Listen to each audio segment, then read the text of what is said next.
Ông mười ấy mong มือกับประสนาม กาปลาน้ำนี่เชียประเภทน้ำไอ้ได้บ่ นำจะต้องนำเรียงชิดโพลของตุนสัตว์ อ๋อน้ำเลี้ยงจิตโตของตูนสัตว์อาดอรุณสุดใดเปรปรักปกปลายบองโอนอมปูมินแต่งออกเนี่ยว้าวบองโอนอมปูมินแต่งออกเนี่ยแม่ตัดตัดเทียบไงตีปีบาทไงแต่คุณกับคนแต่ชอเลยคงแสงน้อยสตรอกเบียร์นั้นแคทซีพอสมแระในเชียบองปลอกบาเป็ดตัดในประจำตีตังกระไรคุมคุมนี่ให้อะไรดูไอ้หมอง มือกับประสนาม กาปลาน้ำนี่เชียประเภทน้ำไอ้ได้บ่ มันจะต้องนำเรียงชิดโพลของตุนสัตว์ อ๋อน้ำเลี้ยงจิตโตของตูนสัตว์ thì ở đây dươngไปตุนหมูนะที่ตะวันนี่ไปเลี้ยงปลาเลี้ยงจุดโบลนงรุนสัตว์ บางการปลายืนปลามันอาจจะใน ใช่ การนี้ ให้กลมหัวหมูมือ คนเซ็งๆนี่เยอะนะที่tới nhom làm nhá là tập tam pc để trong liền mũi á บาง bắt đầu cái tới lý tật có bán như thế này các bạn บาง thì lấy lý tật là chiên với bán phát nhé nè บางยังไงบางคนอมปูมินอย่างอัคเนียบาโดยซาเมานี่บาเนี่ยเลยบางคนเคยเมียนตรงจุกบาตรงจุกบองโปรเชียเป็ดสัตว์บาในประจำที่ตั้งนี่ใครก็จำจุกกลุ่นไอ้ใครบางคนบานเคยเสียงเมาจมูกบางสุพรรณก็จอบลีโอจอบไอ้นอนคอยไปจอนทำจิตปัดแต่บางคนมอนี่กูได้คือบามาจุกอติตจุนบางคนยังเนี่ยแต่กอดปลายปลาจำในกลุ่มคนCNCการประเภทประมาณไงนึงเพื่อฉะนั้นเอาตอนไปใจเหนื่อยท้าหมอเธอไอไปใจเหนื่อยการประเภทบายคลายยังไง ធ្វើការផងដូចជាប់នឹងការដាក់កំសាន្តផងវាតកតងកុំឲ្យទៅឲ្យមើលតែយើងទៅជួបអតិថិជនដូចទៅនិយាយលេងពីគាត់ទៅសួរប្រឹក្សាបទគាត់ហ្នឹង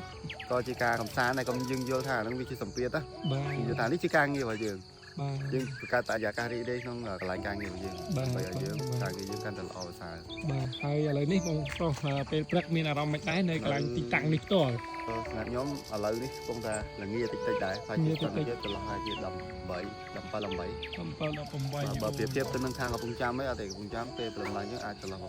24បាទបងបាទនេះតា17 18ទៅដោយសារតែវាបោប្រៃឈើបាទបងបាទបងប្អូនបាទនិយាយទៅឃើញថាទស្សនភាពទេសភាពឥឡូវយើងមកតន់7ហ្នឹងណាណោះមើលថ្ងៃរះមកពេលព្រឹករះដើម្បីអីរះដើម្បីក្តីសង្ឃឹមក្តីសង្ឃឹមដល់ថ្ងៃថ្មីខំនឹងតាំងថ្មីលទ្ធផលតាំងថ្មីបាទបងបាទហើយឥឡូវបងប្អូនខ្ញុំនាំពុកម៉ែបងប្អូនមកទស្សនា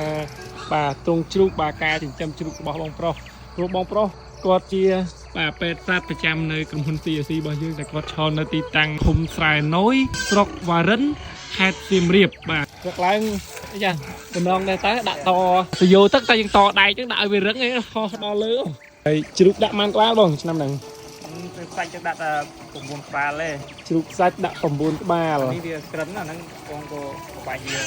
អូអាពីរនេះក្រិនញ៉ានេះប្រហែលខែនេះ4ខែហើយ4ខែដែរតែនៅ4ខែដែរហ្នឹងហើយបង4គ្នាទេ4ខែតែខាងនោះធំហ្នឹង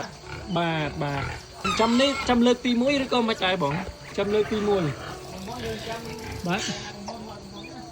របូតអនុបត្តិឲ្យបងឯណោះខាងនោះហូរទឹកនេះបងប្អូនបានឃើញគាត់ឆ្លៀតចិញ្ចឹមជ្រូកបាទគាត់ធ្វើការងារខាងផ្នែកលក់ចំណីសត្វផង